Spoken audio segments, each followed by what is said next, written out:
السلام علیکم ورحمۃ اللہ وبرکاتہ۔ محرم الحرام کا مہینہ شروع ہوتے ہی جہاں کربلا کی یاد میں دل غمگین ہو جاتے ہیں، وہیں انٹرنیٹ، سوشل میڈیا اور عوامی مجالس میں ایسی کہانیوں اور روایات کا سیلاب آ جاتا ہے جن کا حقیقت سے دور دور کا بھی واسطہ نہیں ہوتا۔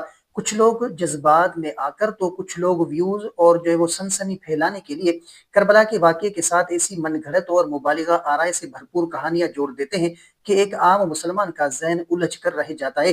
مثال کے طور پر کہ جو ہے وہ کیا میدان کربلا میں امام حسین کی مدد کے لیے واقعہ جعفر جن اپنے لاکھوں جنات کا لشکر لے کر آیا تھا؟ کیا حضرت قاسم کی کربلا کی اس تپتے میدان میں پیاس کی حالت میں باقاعدہ شادی اور مہندی کی رسم ہوئی تھی؟ کیا 10 محرم کو زمین پر کوئی بھی پتھر اٹھاؤ تو اس کے نیچے سے خون نکلتا تھا؟ اور کیا اس دن آسمان سے خون کی بارش ہوئی تھی؟ تو آج کی یہ ویڈیو آپ کے ہوش اڑا دے گی، کیونکہ ہم کسی جذباتی مبالغہ آرائی کے بغیر معتبر ترین اسلامی محققین، محدثین اور تاریخ اسلام کی مستند کتب کے ٹھوس دلائل کے ساتھ محرم سے جڑے 5 سب سے بڑے افسانوں اور من گھڑت کہانیوں کا سچ آپ کے سامنے رکھیں گے۔ تو یہ ویڈیو دیکھنا ہر مسلمان کے لیے اس لیے ضروری ہے تاکہ ہم امام حسین کی سچی تاریخ کو پہچانے، نہ کہ من گھڑت کہانیوں کے پیچھے چلیں۔ تو عوامی حلقوں اور بعض روایتی مجالس میں یہ کہانی بہت مشہور ہے کہ 10 محرم کو جنات کا بادشاہ جعفر جن اپنے لاکھوں جنات کے لشکر کے ساتھ میدان کربلا پہنچا۔ اس نے امام حسین کو سلام کیا اور عرض کیا کہ یا ابا عبداللہ،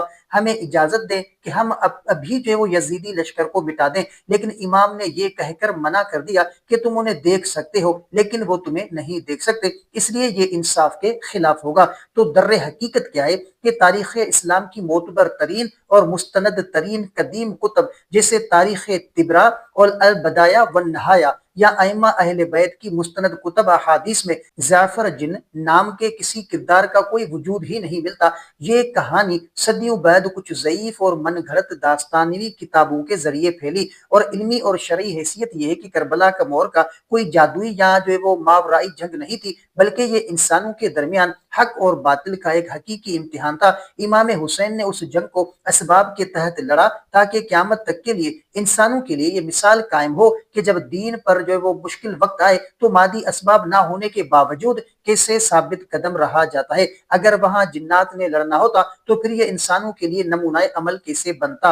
اور جو ہے وہ دوسرا افسانہ کہ قاسم کی شادی اور مہندی کی رسم، تو دیکھیں کہ محرم کے دوران ایک اور انتہائی جذباتی اور مشہور واقعہ بیان کیا جاتا ہے کہ امام حسن کے جوان بیٹے حضرت قاسم کی شہادت سے چند گھنٹے پہلے میدان کربلا کے خیموں میں امام حسین نے اپنی صاحبزادی حضرت فاطمہ کبریٰ سے ان کا نکاح پڑھایا اور وہاں مہندی کی رسم بھی ہوئی۔ تو اس کی اصل حقیقت کیا ہے کہ یہ کہانی بھی تاریخی طور پر بالکل من گھڑت اور باطل ہے۔ اسلام کے جلیل القدر مورخین اور محدثین جن میں علامہ مجلسی اور شیخ عباس قمی جیسے بڑے نامور محققین بھی شامل ہیں، انہوں نے واضح طور پر لکھا ہے کہ کربلا میں حضرت قاسم کی شادی کا قصہ بالکل جو ہے وہ بے بنیاد ہے۔ ذرا عقل سے سوچیں، جہاں چاروں طرف سے تیروں کی بارش ہو رہی ہو، 3 دن کی پیاس سے زبانیں خشک ہوں، جوان بھائیوں اور بھتیجوں کی لاشیں خیموں میں پڑی ہوں، وہاں شادی، سحرے اور مہندی کا تصور بھی کیسے کیا جا سکتا ہے؟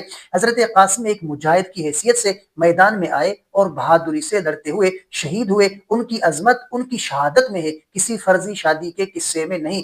اور چوتھا افسانہ کے پتھروں کے نیچے سے خون نکلنا اور خون کی بارش ہونا، تو اکثر سوشل میڈیا پر یہ روایات شیئر کی جاتی ہے کہ 10 محرم کو امام حسین کی شہادت کے فوراً بعد بیت المقدس یا دنیا کے کسی بھی حصے میں جو بھی پتھر اٹھایا جاتا اس کے نیچے سے تازہ خون ابل پڑتا تھا، اور آسمان سے کئی دنوں تک خون کی بارش ہوتی رہی، یہاں تک کہ لوگوں کے کپڑے سرخ ہو گئے۔ تو اس چیز کی حقیقت کیا ہے؟ تو دیکھیں، یہاں ہمیں مبالغہ آرائی اور مستند روایات کا فرق سمجھنا ہوگا۔ معتبر تاریخی کتب میں یہ ضرور ملتا ہے کہ امام حسین کی شہادت پر آسمان کی افق پر ایک خاص قسم کی سرخی شفق طویل عرصے تک ظاہر رہی، جو قدرت کی طرف سے اظہار غم تھا۔ لیکن یہ کہنا کہ ہر پتھر کے نیچے سے خون نکلنے لگا، یہ عام بارش کی جگہ خون برسنے لگا، یہ تاریخ اسلام کے مستند اصولوں کے خلاف ہے۔ اگر ایسا صریح معجزہ پوری دنیا میں ہوا ہوتا تو اس جو دور کے غیر مسلم مورخین رومی، یونانی یا ایرانی بھی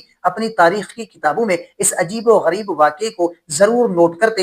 امام حسین کی مظلومیت اور عظمت اتنی بڑی ہے کہ اسے ثابت کرنے کے لیے ایسے مبالغہ امیز کہانیوں کا سہارا لینے کی کوئی ضرورت نہیں ہے۔ اور محرم کے مہینے میں شادی اور خوشی کی ممانعت، تو دیکھیں کہ ایک اور سماجی عقیدہ ہمارے معاشرے میں بہت راسخ ہو چکا ہے کہ محرم الحرام کے مہینے میں خاص طور پر پہلے 10 دنوں میں شادی کرنا، کوئی نیا کاروبار شروع کرنا، نیا گھر خریدنا یا کوئی بھی خوشی کا کام کرنا شرعن گناہ یا منحوس سمجھا جاتا ہے۔ لوگ کہتے ہیں کہ اس مہینے میں شادی کرنے سے گھر برباد ہو جاتا ہے، تو اس چیز کی حقیقت کیا ہے؟ تو دیکھیں کہ شریعت اسلامیہ کے مطابق کہ 12 مہینوں میں سے کوئی بھی مہینہ، دن یا گھنٹہ منحوس نہیں ہوتا۔ محرم الحرام تو بلکہ ان 4 مہینوں میں سے ہے جنہیں قرآن مجید نے حرمت والے مہینے، مقدس مہینے قرار دیا ہے۔ امام حسین اور اہل بیت اطہار کی محبت اور ان کا غم ہر مسلمان کے دل میں ہے، اور ان ایام میں سادگی اختیار کرنا اور عیاشی سے پرہیز کرنا ایک اخلاقی اور جذباتی تقاضا ضرور ہے،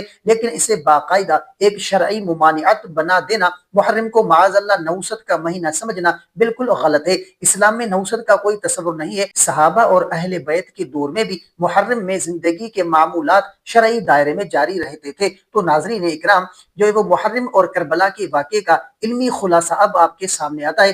امام حسین کی قربانی کوئی افسانوی داستان یا ڈرامہ نہیں ہے، بلکہ یہ تاریخ انسانیت کی وہ عظیم ترین حقیقت ہے جو اپنے اندر صبر، شجاعت، نماز کی پابندی اور باطل کے سامنے سر نہ جھکانے کا پیغام رکھتی ہے۔ جب ہم کربلا کے ساتھ جھوٹی اور من گھڑت کہانیاں جوڑتے ہیں تو ہم شعوری یا لاشعوری طور پر اس عظیم واقعے کی اہمیت کو کم کر دیتے ہیں۔ دشمن اسلام کو یہ کہنے کا موقع ملتا ہے کہ مسلمانوں کی تاریخ صرف قصے کہانیوں پر مبنی ہے۔ ایک سچا حسینی وہ ہے جو امام حسین کی افکار کو اپنائے، ان کی جو ہے وہ نمازوں کی حفاظت کو دیکھے اور دین محمدی پر سب کچھ قربان کرنے کے جذبے کو سمجھے۔ ہمیں روایات کو بیان کرتے وقت ہمیشہ مستند کتاب کا سہارا لینا چاہیے تاکہ امت مسلمہ کا ایمان مضبوط ہو اور ہم فتنوں سے بچ سکیں۔ اگر آپ کو محرم کے ان افسانوں اور حقائق پر مبنی یہ مستند دستاویزی تحقیق پسند آئی ہو تو ویڈیو کو لائک کریں، شیئر ضرور کریں تاکہ دوسرے بھی اس ویڈیو سے فائدہ اٹھا سکیں۔ اگر آپ کا کوئی ایسا سوال ہے جس کا آپ جواب جاننا چاہتے ہیں، یا آپ نے کوئی ایسا خواب دیکھا ہے جس کی آپ تعبیر جاننا چاہتے ہیں، تو کمنٹ کر سکتے ہیں۔